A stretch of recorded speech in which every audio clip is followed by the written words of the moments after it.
In this tutorial we're going to discuss Google Drive for your local computer and how downloading Google Drive to your computer can make using Microsoft Documents a little bit easier.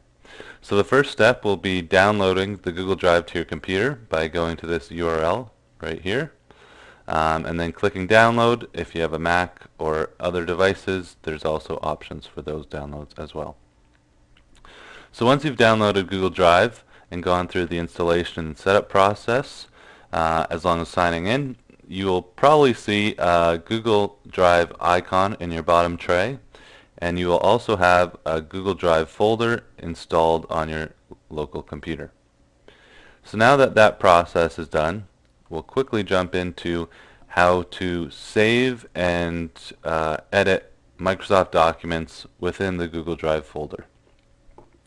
So in this case, I'm creating a new document, and what I'm going to do is I'm just going to save it to the Google Drive.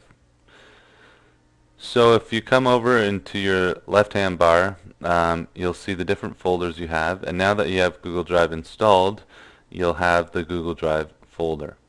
So we're just going to install this, save this file to Google Drive folder that's on our local computer.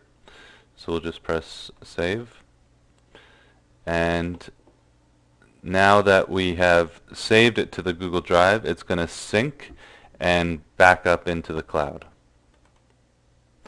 So now that that file that we saved has synced to the cloud, we can log into our web browser and we can see that that file is right here.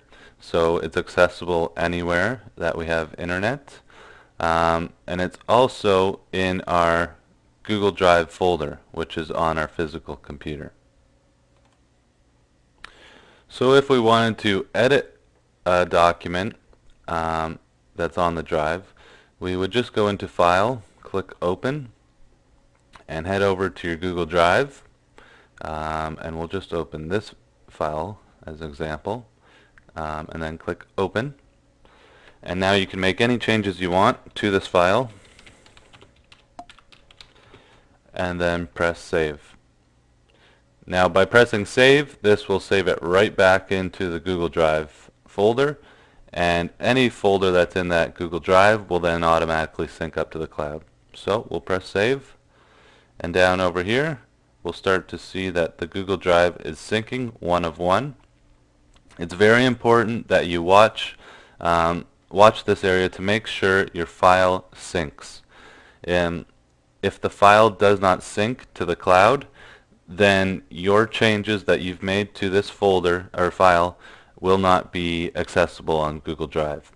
And that's very important, especially if we're sharing these folders. If this file is not synced and another person tries to open it, any change they make to the file won't have your additions or edits. So very important, make sure that at the end of the day or when your file is uploaded, make sure that it says sync complete. Now again, now that the sync is complete, we can just go into our browser just to verify that it's there. And yes, we do see this folder. If we click on seeing a preview, we will see that my change has synced up to the Google Drive and now is accessible to anyone that I share it with. The last thing I want to touch is uploading the file so it's shared with a group of people. So again, we'll just use this as an example. We're going to save this file, so we'll go Save As. And now you'll see it in my example of my drive. I have a few folders. The ones with an icon of a person means it's shared. So I'm just going to click into that folder and then save this file. Saving the file in the shared folder will make it shared with all the people shared with that folder. If you just save this file into your drive, it won't get shared with people. So it's very key to make sure you save this file into a shared folder if you want everyone to have access to it. Thanks.